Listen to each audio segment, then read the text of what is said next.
Onun adı gələndə o Ermənistan silkələnirdi. 52'nin adı gələndə deyirlər pəncəli keçib bizə. Pəncəli keçib o bizə. Onlar təşvik içində yaşayırdılar, qorxu içində.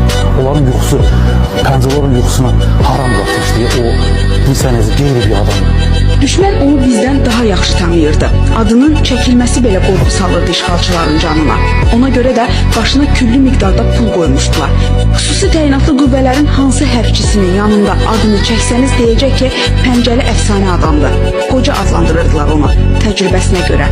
Özü isə düşməndən hər an qisas almağa hazır aslan parçasıydı. Pəncəli hələ 2015-ci ilin iyununda Kəlbəcərdə xüsusi əməliyyat zamanı düşmən ordusuna məxsus bir neçə hərbi texnika, ağır artilleriya və 20-dən artıq hərbçinin olduğu avtomobili partladaraq məhv edib.